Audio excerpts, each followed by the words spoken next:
এমন একটা সময় আছে জুমার দিনে, ওই সময়ে যদি বান্দা আল্লাহর কাছে কিছু চায়, সেটা না দিয়ে খালি হাতে আল্লাহ বান্দারে ফিরাইয়া দেয় না। নবীদের লাশকে খেয়ে ফেলা, নবীদের লাশকে পচিয়ে ফেলা জমিনের সব মাটির জন্য আল্লাহ হারাম করে দিয়েছে। জুমার দিনের কিছু সুন্নাত আছে, শুনবেন? এই সুন্নাতগুলো শুনে আমরা বিদায় নিব। চিল্লায় পড়েন। জুমার নামাজের প্রথম সুন্নত হচ্ছে ফজরের নামাজটা কি পড়া? জামাতে। আফদালুস সালাওয়াত ইনদাল্লাহি সালাতুল ফাজরি ফি ইয়াউমিল জুমআতি ফি জামাআহ। বিশ্বনবী বললেন জুমার নামাজের 15টা সুন্নত মুখস্থ রাখতে হবে। 1 নাম্বার সুন্নত ফজরের সালাত জামাতে পড়তে হবে। 2 নামাজ মুনাফিকদের কাছে সবচেয়ে কঠিন, একটা হচ্ছে ফজরের নামাজ আর একটা এশার নামাজ। এক আলেমকে জিজ্ঞেস করা হলো ফজরের বাতাসটা এত ঠান্ডা আর স্নিগ্ধ কেন? আলেম উত্তর দিয়েছিল, কারণ ফজরের বাতাসে মুনাফিকদের নাকের দুর্গন্ধ মিশে না। ফজরের বাতাসটা স্নিগ্ধ, ফজরের সময় আল্লাহওয়ালাদের আনাগোনা, মুসল্লিদের আনাগোনা, ইসলামের পক্ষের শক্তির আনাগোনা। চিল্লায় বলেন ঠিক কিনা? মসজিদে নববীতে জুমার নামাজের দৃশ্য আর ফজরের নামাজের দৃশ্য ছিল এক। বাংলাদেশে ফজরের নামাজের দৃশ্য আর জুমার নামাজের দৃশ্য এক নাকি? ফজরের নামাজের সময় মুসল্লি নাই, এক কাতার হয় না, আর জুমার নামাজে পাক্কা মুসল্লি দেরি করে গেলে বারান্দায়ও জায়গা পায় না। ঠিক কথা কোন? তাহলে আগামীকাল ফজরের নামাজটা আমরা জামাতে পড়বো ইনশাআল্লাহ। ইনশাআল্লাহ এত আসতে ইনশাআল্লাহ, আরো জোরে পড়েন ইনশাআল্লাহ। মনে থাকবে? ইমাম সাহেব কে মসজিদের? ইমাম কই? হাফেজ সাহেব কই? কালকে দেখবেন যে কি অবস্থা হয় ফজরের সময়। জুমার নামাজের মতো ভিড় হবে, আসা যাবে না। কথা কয় না? 2 নাম্বার সুন্নাহ হচ্ছে আসিওয়াক, মেসওয়াক করা। মাথরাতুন লিল ফাম মারদাতুন লির রব। মেসওয়াক করলে দাঁত পরিষ্কার থাকে, আল্লাহ খুশি হয়ে যায়। বিশ্বনবী বলেছেন, যদি আমার উম্মতের জন্য কষ্ট না হতো প্রত্যেক নামাজের আগে মেসওয়াক করা আমি ফরজ করে দিতাম। সুবহানাল্লাহ। মেসওয়াক ছিল বিশ্বনবীর জীবনের শেষ আমল। এই মেসওয়াক করে বিশ্বনবী শেষ নিঃশ্বাস ত্যাগ করেছেন। আপনার নবী, আমার নবী, ওনার জীবনের সর্বশেষ আমল ছিল কি? মেসওয়াক। সুবহানাল্লাহ কইবেন না? বিশ্বনবী জাইতুনের ডাল দিয়ে মেসওয়াক করতেন। বিশ্বনবী বলতেন, নি'মা সিওয়াকিয়া জাইতুন ফাইন্নাহু সিওয়াকি ওয়া সিওয়াকুল আম্বিয়া মিন ক্বাবলি। জাইতুনের ডালের মেসওয়াক কতই না ভালো, কারণ এটা দিয়ে আমিও মেসওয়াক করি, আমার আগে সব নবীরাই জাইতুনের ডাল দিয়ে মেসওয়াক করেছে। সুবহানাল্লাহ। 3 নাম্বার হচ্ছে দুহুন, তেল মালিশ করবেন। বিশ্বনবী জাইতুনের তেল দাড়িতে, চুলে আর গায়ে দিতেন। বিশ্বনবী বলতেন, ওয়াদাহিনু ফাইন্না ফিত তাদহিনে বারাকাত। তেল খাও, তেল দাও, তেল মালিশ করো, তেলের ভেতরে আল্লাহ বরকত ঢুকাইয়া দিছে। তেল দিবেন তো? 4 নম্বরে আত্তিব, জুমার দিনে সুগন্ধি লাগিয়ে যাওয়া সুন্নাত। লাগাবেন? লাগাতে রাজি আছেন? বিশ্বনবী বলতেন, এই দুনিয়ার 3টা জিনিস আমার কাছে সবচাইতে প্রিয়। হুব্বিবা ইলাইয়া মিন দুনিয়াকুম সালাস। 1 হচ্ছে আন-নিসা, নারীদেরকে আমি পছন্দ করি। 2 হচ্ছে আত্তিব, সুগন্ধি লাগাতে আমি পছন্দ করি। বিশ্বনবীরে কেউ সুগন্ধি হাদিয়া দিছে, বিশ্বনবী নেয় নাই, এরকম কোন ঘটনা ঘটে নাই। আল্লাহু আকবার। 3 নম্বরে কুররাতু আইনি ফিস সালাহ। নামাজের মধ্যে যখন আমি দাঁড়িয়ে যাই, আমার চক্ষুটারে ঠান্ডা করে দেয় কে? আবার বিশ্বনবী বলতেন, আরবাউন মিন সুনানিল মুরসালিন। 4টা সুন্নাত সব নবীদের সুন্নাত। 1 নম্বরে আল হায়া, মানে লজ্জা। আরেক বর্ণনা এসেছে আল খিতান, মানে সুন্নাতে খাতনা। এটা সব নবীদের ছিল। আর সেওয়াক, সব নবীরা মেসওয়াক করেছেন। আত্তিব, সব নবীরা আতর লাগিয়েছেন। আর নিকাহ, সব নবীরা বিয়েও করেছেন। চিল্লায় পড়েন আল্লাহু আকবার। 5 নম্বর সুন্নাহ হলো আল লিবাস আহসানাস সিয়াব, সুন্দর জামা পরা। নট নেসেসারি যে নতুন জামা হতে হবে, পুরাতন জামাও ধুয়ে আয়রন করে পরলে একটা সৌন্দর্য আছে না নাই? ইন্নাল্লাহা জামিল ওয়া ইউহিব্বুল জামাল। আল্লাহ নিজে সুন্দর, সৌন্দর্যকে আল্লাহ পছন্দ করেন। পৃথিবীতে সবচেয়ে সুন্দর কে? পৃথিবী সুন্দর, মানুষ সুন্দর, আসমান সুন্দর, জমিন সুন্দর, সুন্দরে সুন্দরে পাল্লা।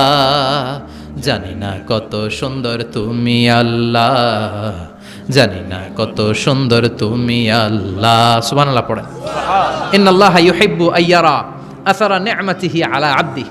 আল্লাহ তার বান্দার উপর তার নেয়ামতের ছিটে ফোঁটা দেখতে চান। আপনি যদি ধনী হন, দামি জামা পরবেন, সুন্দর জামা পরবেন। অনেকে আছে অনেক ধনী, কিপটুসের মতো সিরা জামা পরে, আছে না নাই? আপনি ধনী মানুষ, আপনি সিরা জামা পরছেন কেন? আপনার যে সম্পদ আছে এটার বহিঃপ্রকাশ আল্লাহ দেখতে পছন্দ করে। আপনাকে যে আল্লাহ কি নাজ নেয়ামত দিয়েছে, অহংকার ছাড়া স্বাভাবিক বহিঃপ্রকাশটা আল্লাহ দেখতে পছন্দ করে। কোন সুবহানাল্লাহ।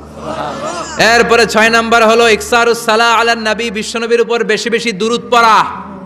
বিশ্বনবী বলতেন জুমার দিন শ্রেষ্ঠ দিন, এই দিন আমার উপর বেশি বেশি দুরূদ পড়ো। ফাইন্না সালাতাকুম মা'রুদাতুন আলাইয়া, কেননা তোমরা যে আমার উপর দুরূদ পড়ো, কিয়ামতের আমি মরে যাওয়ার পরে এই দুরূদগুলো কে পাঠিয়েছে তার নাম, তার বাবার নাম সহ ফেরেশতারা আমার কবরে দিয়ে আসে।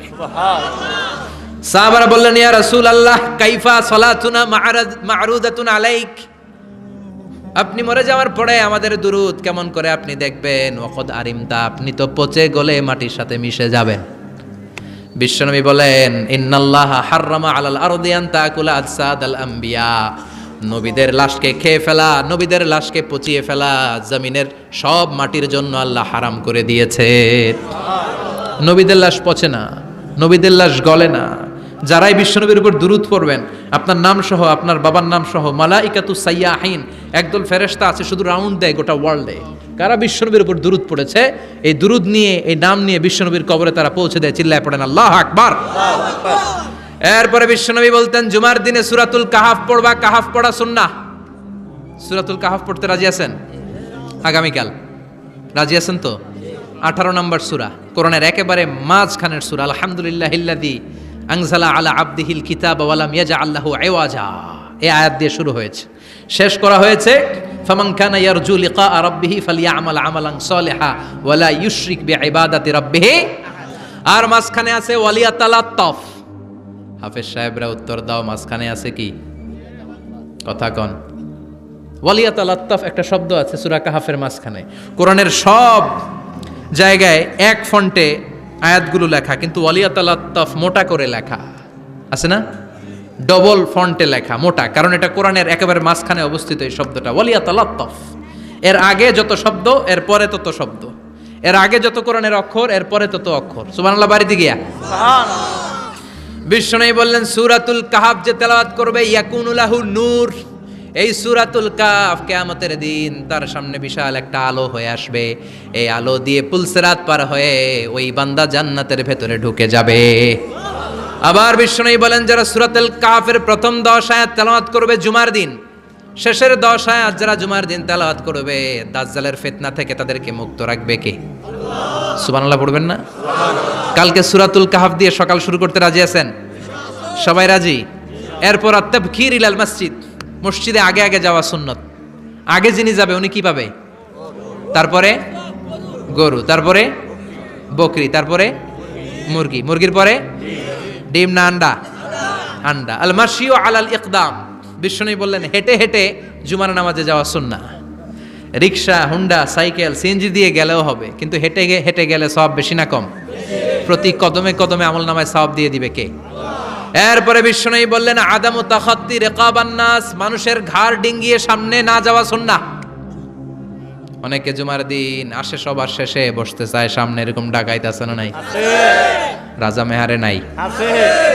বিশ্বনবী জুমার খুতবা দিচ্ছেন, হঠাৎ এক সাহাবী সব সাহাবীর ঘাড় ডিঙ্গিয়ে ডিঙ্গিয়ে সামনে আসতেছে বুলেটের মতো। বিশ্বনবী বললেন থামো, এজলিস, বসো মিয়া। ফাকাদ আযাইতা ওয়া আনাইতা, আসছো দেরি করে আবার মুসল্লিদেরকেও কষ্ট দিচ্ছ। যেখানে জায়গা পাবেন ওইখানে বসবেন, মানুষের ঘাট ডিঙ্গিয়ে সামনের কাতারে যাওয়া এটা ঠিক না। এজন্য জুমার দিন আগে আগে আসার চেষ্টা করবেন। রাজি আছেন তো? এরপরে বিশ্বনবী বললেন দুখুলুল মসজিদে রাকাতাইন, জুমার নামাজের দিন মসজিদে ঢোকার পরে 2 রাকাত পড়া সুন্নত। কয় রাকাত? 2 রাজি আছেন? কবলাল জুমা বাদাল জুমা, অনেকে প্রশ্ন করে বাদাল জুমা 4 রাকাত, মসজিদে পড়লে 4, ঘরে পড়লে 2, কিন্তু কবলাল জুমা সুনির্ধারিত নয়, অনির্ধারিত। মা কদ খুদ্দিরা লাক, যত আপনার তৌফিকে কুলায় 2 রাকাত করে করে 2, 4, 6 ইমাম সাহেব খুতবা দেওয়ার আগ পর্যন্ত আপনি যদি আধা ঘন্টা আগে যান আপনি 10 রাকাত পড়তে পারবেন। চিল্লায় বলেন ঠিক কি না? এরপরে বিশ্বনবী বললেন ইনসাত, চুপ থেকে খুতবা শুনবা। জুমার খুতবার সময় কথা বলা যাবে নাকি? কথা কন। বিশ্বনবী বললেন তোমার সামনে কেউ কথা বলতেছে, তুমি যদি বলো চুপ করো, এটাও তুমি খারাপ কাজ করছো। চুপ করো তোমার কইতে কইছে কে? চুপ করো বলে তুমি আরেকটা বেজাল লাগাইছো। চিল্লায় বলেন ঠিক কিনা? তাহলে জুমার নামাজে কথা বলা যাবে না, কেউ কথা বললে চুপ করো এই কথাটাও বলতে বিশ্বনবী নিষেধ করেছেন। চিল্লায় বলেন ঠিক কিনা? এরপরে মজার একটা কথা বিশ্বনবী বলেছেন, জুমার নামাজ পড়তে যেয়ে যদি কারো ঘুম আসে জায়গা চেঞ্জ করে বসো। জুমার নামাজ পড়তে যাইয়া ঘুমান না, এরকম কে কে আছেন আল্লাহর ওলি? হাত তোলেন। হাত তুলতে পারবেন? আমিও তুলতে পারবো না, আমি কত ঘুমাইছি। জুমার খুতবা শুনতে গেলে ঘুমাস, কারণ রহমত নাজিল করে কে? আল্লাহ। পুরো মসজিদের ডানে বায়ে রহমতে ঠাসা, খালি ঘুম আর ঘুম। আছে না নাই? ঘুম আসলে কি করবেন? উঠে যাবেন, উঠে জায়গা চেঞ্জ করবেন, পানির ঝাপটা দিবেন, ঘুম দূর করে দিবে কে? এরপরে বিশ্বনবী বললেন জুমার দিন দোয়া করলে কবুল হয়। এমন একটা সময় আছে জুমার দিনে, ওই সময়ে যদি বান্দা আল্লাহর কাছে কিছু চায়, সেটা না দিয়ে খালি হাতে আল্লাহ বান্দারে ফিরাইয়া দেয় না। সেটা কখন? অনেক ইখতিলাফ আছে, বেশিরভাগ মুহাদ্দিসিন বলেছেন জুমার দিন আসরের নামাজের পর থেকে মাগরিবের আগ পর্যন্ত, বিশেষ করে মাগরিবের আগের আধা ঘন্টা, এই সময় আল্লাহর কাছে বান্দা যদি কিছু চায়, এই দোয়া আল্লাহ ফিরিয়ে দেয় না। এই 15টা সুন্নাত কালকে আমল করা যাবে তো? সবাই রাজি? জুমার খুতবা মনোযোগ দিয়ে শুনবো তো? আগে আগে আসবো তো? দোকানপাট বন্ধ করে জুমার নামাজের ভাবমূর্তি রক্ষা করবো তো? খতিব সাহেব যারা আছেন, জুমার আলোচনাটাকে আরো কনস্ট্রাকটিভ ওয়েতে নেন। সব বন্ধ হবে, জুমা বন্ধ হবে। তাফসির মাহফিলে 144 ধারা আছে না নাই? জুমার মাহফিলে আছে। জুমার দিন 144 জারি করছে ওই মসজিদের জুমায়, কোনোদিন শুনছেন?